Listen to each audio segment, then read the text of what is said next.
Bonjour chers frères et sœurs, je vous souhaite un bon week-end. Cette vidéo va porter sur une question très importante pour le chrétien. Parce que il y a des livres, il y a des vidéos, il y a des messages envoyés par l'ennemi à travers bien sûr des êtres humains pour faire défaillir la foi du disciple de Jésus.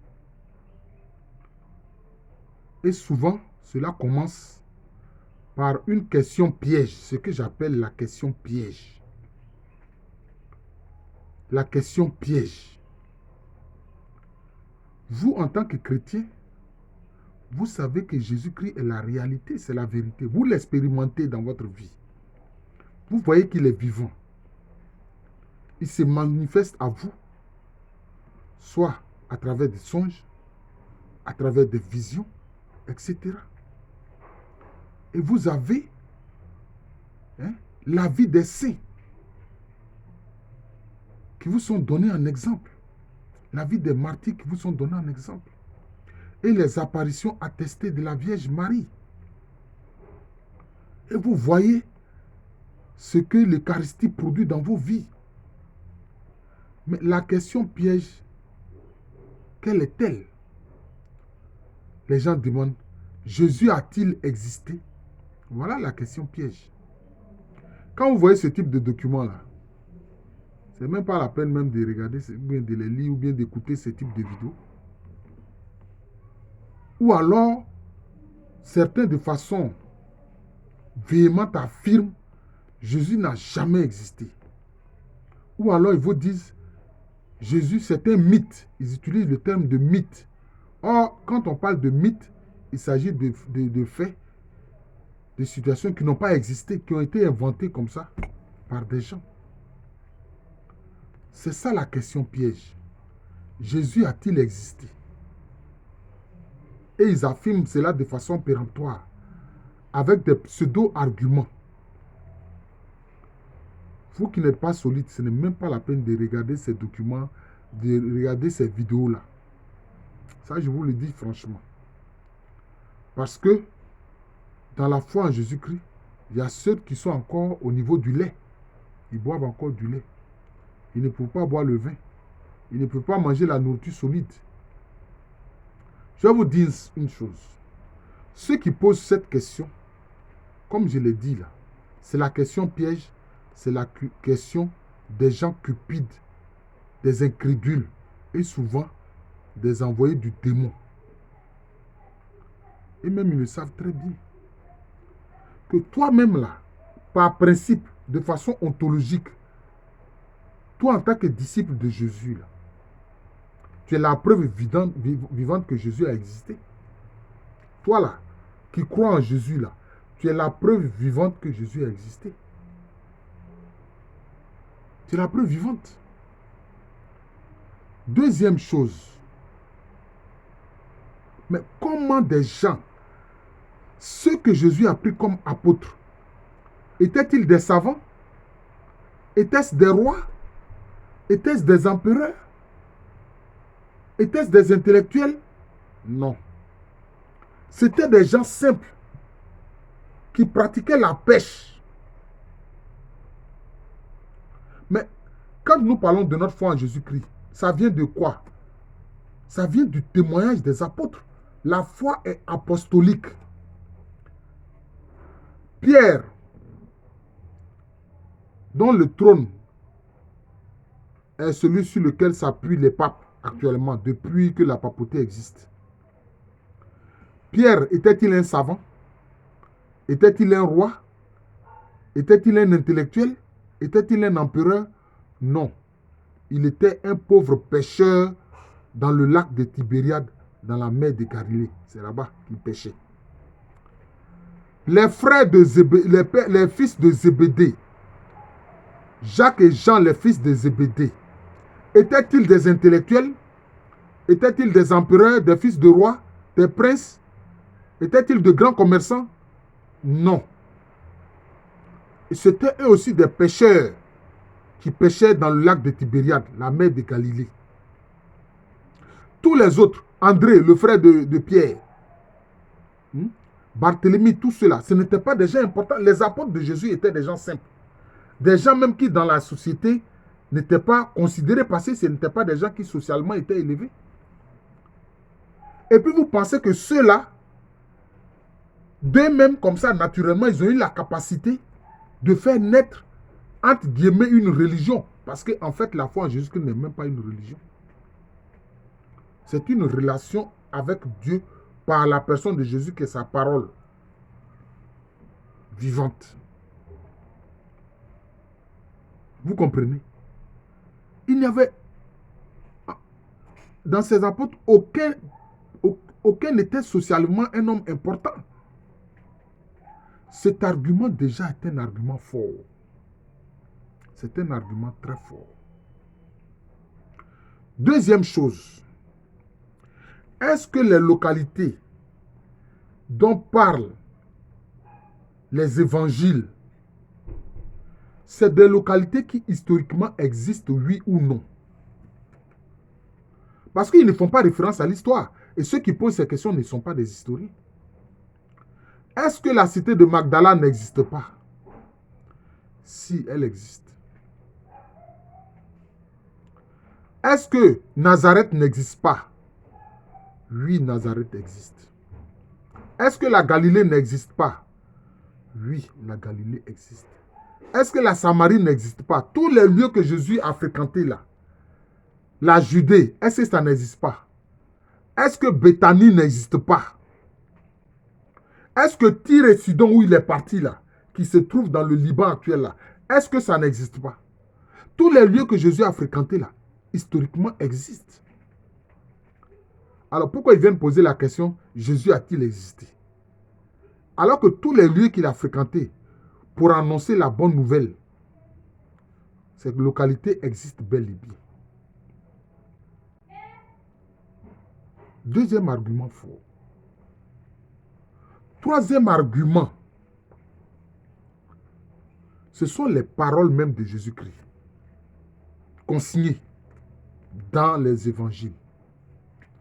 Parce que quand les pharisiens et les sadducéens ont envoyé des gens faire arrêter Jésus, mais ceux qui étaient partis là, les gardes du temple là, quand ils sont revenus, qu'est-ce qu'ils ont dit? Ils ont dit, jamais homme n'a parlé comme celui-là. Jamais homme n'a parlé comme celui-là. Quelles sont les paroles fortes qui n'ont jamais été dites avant la personne de Jésus? Prenons d'abord ça aussi. Qu'est-ce qu'il a dit? Il a dit, il a affirmé que lui là, il est sorti du sein de Dieu. Il dit que c'est du sein de Dieu que je suis sorti et que je suis venu et que je retourné dans le sein de Dieu. Qui a dit ça avant Jésus? Avant Jésus, qui a dit, aimez vos ennemis, faites du bien à ceux qui vous font du tort, priez pour ceux qui vous persécutent. Qu'ils vous disent là, ceux qui demandent si Jésus a existé là, qu'ils vous disent, qui a dit ça avant Jésus? Ils peuvent affirmer que ce sont ces pécheurs dans la mer de Galilée qui ont eu ces idées-là. Ah, c'est qu'ils étaient des génies même avant leur naissance. C'est eux qui ont eu ces idées-là et qui les ont inventées. Hein? Qui a dit ça avant Jésus? Les anciens textes venus de Moïse ont dit quoi? Il faut haïr ton ennemi. Ton ennemi qui t'est là, il faut le haïr aussi. Dent pour dent, œil pour œil, dent pour dent. Est-ce que c'est ce que Jésus a dit? Non. Jésus dit quoi? Si quelqu'un veut t'obliger à marcher 1000 pas avec lui, fais-en 2000 avec lui. S'il veut prendre ta tunique là, laisse-lui aussi ton manteau. Mais qui a parlé comme ça? Qu'ils disent ça, ceux qui posent la question, Jésus, est-ce que Jésus a existé? Mais en fait, psychologiquement, ils ont un problème. Le personnage de Jean-Baptiste, prenons d'abord le personnage même de Jean-Baptiste, qui a dit de Jésus, celui-ci est l'agneau de Dieu qui ôte le péché du monde. Je vais vous dire, frère, ceux-là, ils pourront dire aussi que Jean-Baptiste, c'est un mythe. Vous savez où se trouve actuellement l'héritage de Jean-Baptiste? L'église de Jean-Baptiste, vous savez où c'est? En Inde. En Inde. Son église est appelée l'église mandéenne.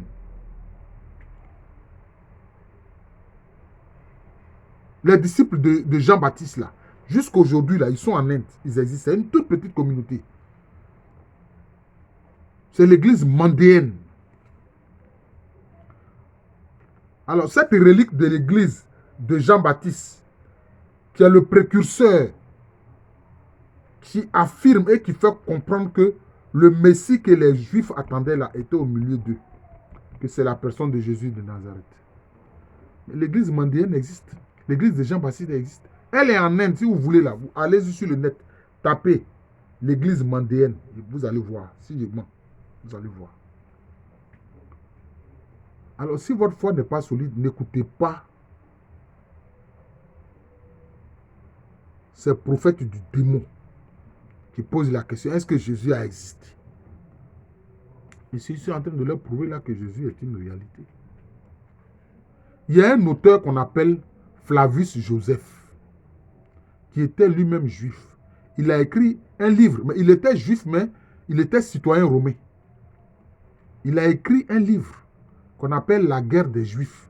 Quand les Juifs se sont révoltés en 70 contre la domination romaine, c'est-à-dire 70 ans après la mort de Jésus. Donc, il est presque contemporain de Jésus. Il est contemporain de Jésus, Flavius Joseph. Qu'est-ce qu'il dit? Il parle de Jésus. Et ça, c'est combien? Seulement 70 ans après la mort et la résurrection du Seigneur Jésus-Christ. Il dit que, bon, il a dit un certain Jésus, qu'il y a des gens qui affirment qu'un certain Jésus qui serait mort est ressuscité, est revenu à la vie. C'est ce que Flavius Joseph dit dans son livre, La guerre des Juifs. Mais là encore, ils disent non, non, non. Qu'est-ce que Flavius Joseph raconte, etc. Il a dit un certain Jésus. Mais ils oublient que c'est contemporain de la période où Jésus physique a marché sur terre. N'écoutez pas cette engeance du diable qui font des vidéos, des livres. Jésus a-t-il existé? Il ne faut pas les écouter. Je suis en train de détruire les pseudo-arguments avec l'aide du Saint-Esprit. Vous voyez. L'église mandéenne, là, qui est de Jean-Baptiste, existe encore. Elle est en Inde. On ne la trouve même pas en Palestine, mais elle est en Inde. C'est ça la réalité. Vous comprenez? Avant Jésus-Christ, qui a dit, avant Abraham, je suis. Vous savez, le nom je suis, c'est un nom de Dieu. Et d'ailleurs, quand il a dit avant Abraham, je suis, les Juifs ont compris réellement qu'il disait qu'il était Dieu. Ils ont dit, ah bon, toi tu n'as même pas 50 ans. Hein? Et tu dis que tu étais avant Abraham. Et il a ajouté, Abraham a espéré mon jour et il l'a vu. Ils ont dit, mais toi tu n'as même pas encore 50 ans. Et puis tu parles ainsi d'Abraham, que Abraham a espéré te voir et t'a vu. Alors que tu es là sous nos yeux. Ils ne pouvaient pas comprendre que le Dieu Tout-Puissant, qu'ils adorent, à qui ils rendent culte dans le temple, là, était devant eux sous la forme humaine. Ils ne pouvaient pas imaginer. Même les apôtres, la preuve où c'est une réalité, les apôtres même qui ont marché avec Jésus, ils n'ont pas compris le mystère de Jésus-Christ. C'est quand le Saint-Esprit est venu, quand ils ont reçu le Saint-Esprit, 50 jours après la Pentecôte, c'est là qu'ils ont commencé avec le Saint-Esprit, à voir vraiment qui était Jésus. Sinon, eux-mêmes, beaucoup doutaient. Même au moment où ils vont sur le mont Tabor, pour que Jésus fasse son ascension, Jean le dit, il dit, certains ont douté. Certains ont douté. Vous comprenez? Donc, c'est sincèrement que les apôtres ont témoigné de Jésus. Parce qu'eux-mêmes, au départ, ils ont douté. On a vu comment est-ce que, durant le chemin de croix, et tous ont fui. On a vu le reniement de Pierre. Pierre qui a renié Jésus. Tous les gens qui ont vécu tous ces doutes-là. Et puis après, maintenant, ils ont eu la conviction que vraiment, Jésus-Christ, là, c'est vraiment le Fils de Dieu, la parole de Dieu faite chair qui est venue pour le salut du monde, là. C'est après qu'ils ont pu témoigner ainsi, quand ils ont reçu le Saint-Esprit. Cela prouve que tout ce qu'ils ont fait est sincère, tout ce qu'ils ont dit est sincère. Maintenant, cette agence du démon qui veut nier l'existence de Jésus, quelquefois, qu'est-ce qu'ils font?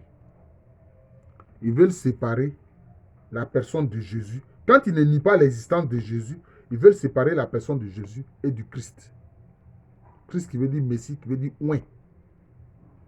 Pour dire que le Christ, il existe de toute éternité. Il n'a fait qu'adombrer. C'est le mot qu'ils utilisent. Ça, ce sont les groupes ésotériques comme les francs-maçons, comment on appelle ça, les rosicruciens ou autres. Là. C'est ce terme-là qu'ils utilisent. Ce n'est même pas un terme français, c'est un terme qu'eux-mêmes ils ont créé. Adombrer. Parce qu'ils ne veulent pas reconnaître Jésus-Christ. Le Christ venu dans la chair, ils ne veulent pas reconnaître ça. Que cette parole éternelle de Dieu là est venue dans la chair, est née de la Vierge Marie, est née et est devenu humain. Tout en gardant sa divinité. Ils ne veulent pas reconnaître ça. Mais que dit Jean? Celui qui ne veut pas reconnaître Jésus-Christ venu dans la chair là, c'est l'antichrist. Ce sont des gens de l'antichrist. Donc ne vous laissez même pas tromper par leurs arguments. Ne vous laissez même pas tromper par leurs arguments.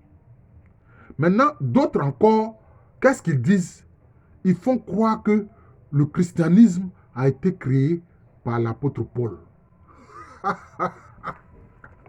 Mais vraiment, quand les gens travaillent pour le démon, ils inventent toutes sortes d'arguties. Mais eux-mêmes, ils n'ont qu'à lire ce que Paul dit de lui-même. Paul était un ennemi des disciples de Jésus.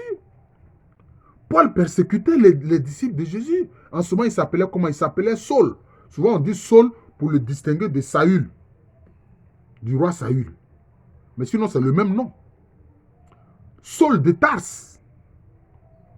qui était lui-même juif de la tribu de Benjamin et qui était à Tars, qui correspond à la Cappadoce, la zone de, je peux dire, de la Turquie actuelle. Mais lui-même, il le dit, il dit que moi, j'ai persécuté l'Église. On voit bien cela dans le livre des Actes des Apôtres, rédigé par Luc.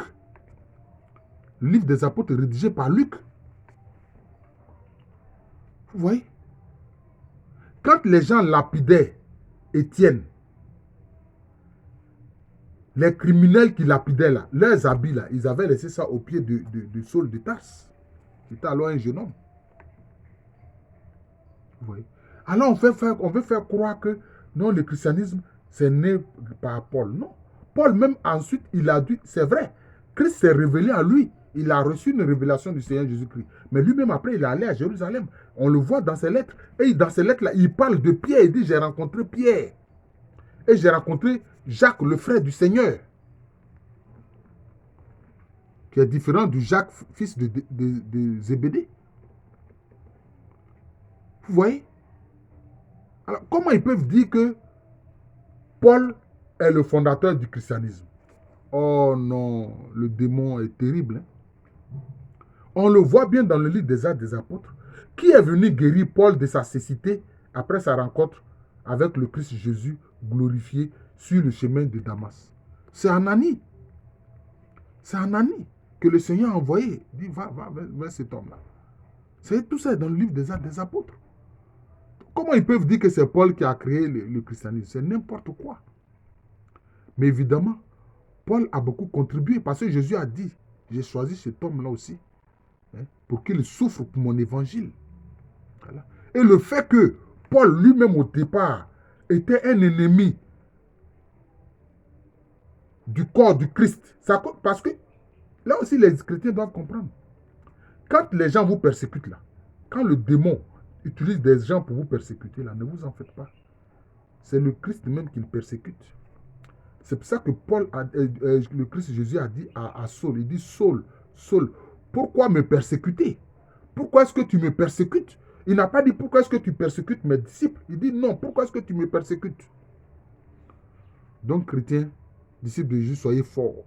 Celui qui vous persécute là, sachez-le, c'est au Christ Jésus qui l'a fait. C'est le Christ Jésus qui le persécute. Voilà. Donc, les arguments ne sont pas des arguments, ce sont des arguties. Voilà. Voilà autant d'éléments qui prouvent le mensonge de ces gens-là.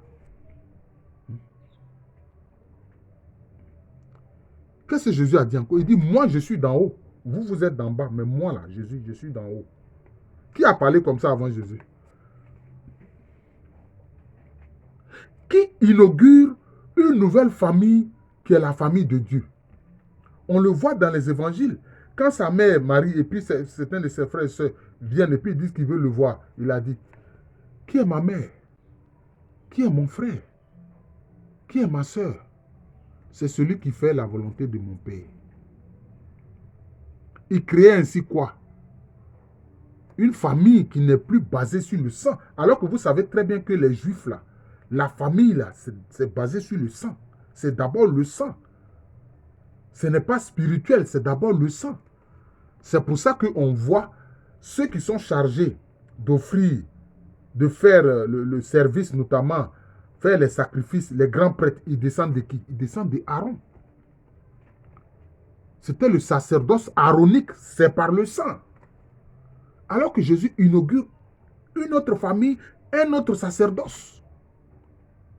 C'est un autre sacerdoce qui lui est spirituel, c'est une famille spirituelle, la famille de Dieu. Et un autre sacerdoce. C'est comme ça. Parce que, au plan formel, Jésus ne descend pas d'Aaron. Il est fils adoptif de Joseph, qui lui-même est de la tribu de Juda, donc descendant du roi David. Et c'est comme ça que Jésus est qualifié de lion de la tribu de Juda. Vous comprenez? Tous les faits sont là. Mais vous voyez, quand quelqu'un ne veut pas reconnaître les choses, on n'y peut rien. Il faut les laisser. Mais vous, je vous le dis, si vous avez une foi solide, bon, vous pouvez regarder ce que ces gens-là disent, les mensonges qu'ils distillent à travers leurs vidéos, où ils posent la question. La question piège, j'appelle ça la question piège. Jésus a-t-il existé? Etc. Donc voilà le problème. Donc c'est même pas la peine de regarder ça. Mais moi j'ai regardé. Le Saint-Esprit a rendu ma foi solide.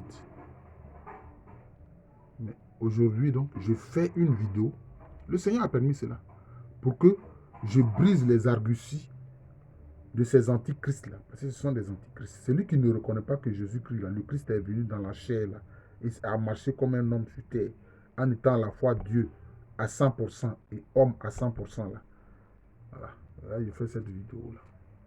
Je fais cette vidéo. C'est ça le problème. Je vous remercie, chers frères et sœurs.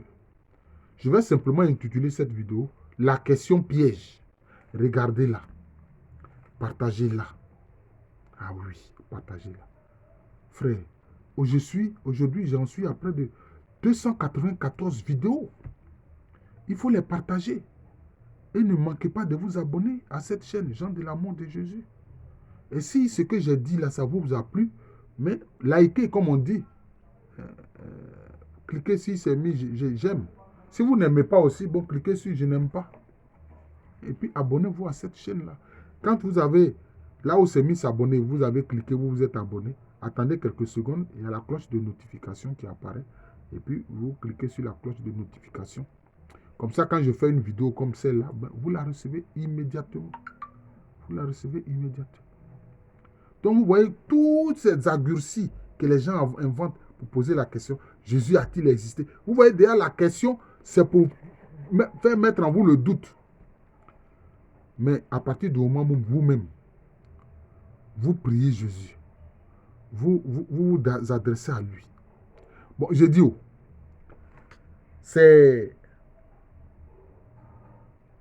ces démons-là et ces serviteurs des démons-là qui nous disent qui a inventé la prière de notre Père. Ils n'ont qu'à nous donner le nom de l'auteur.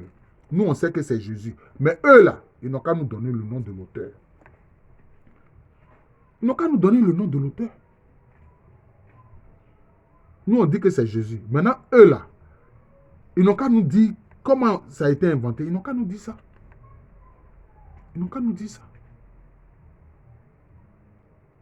Parce que certains s'appuient sur des papyrus de l'Égypte antique. Oui, mais il ne faut pas oublier que Dieu fait des révélations à ceux qui le cherchent sincèrement. Dieu fait des révélations à ceux qui le cherchent sincèrement. Mais la plénitude de la révélation, c'est en Jésus-Christ. Est-ce que dans le judaïsme, Dieu n'a pas fait des révélations aux fidèles du judaïsme? Oui, il a fait des révélations à David. Au roi David, il a fait des révélations. David n'a-t-il pas dit dans un des psaumes, le Seigneur dit à mon Seigneur, tiens-toi à ma droite jusqu'à ce que je fasse de tes ennemis ton marchepied. Comment David a su ça? Mon Seigneur dit à mon Seigneur. Le Seigneur dit à mon Seigneur. Il parle comme si de deux seigneurs. Il parle du Père et puis il parle du Fils, Jésus-Christ. Avant son incarnation. Je vous remercie. Je suis le frère Jean de l'amour de Jésus. C'est mon nom spirituel. À l'état civil, je suis le professeur Alou Kwame René. Souvent, je poste ces vidéos-là sur le lien WhatsApp des équipiers du Rosaire et des étoiles d'avril. Ils n'ont qu'à partager. On dirait qu'ils ne regardent pas ces vidéos-là. Ah non. Prenez le temps de regarder ces vidéos-là. Ce sont des vidéos d'enseignement.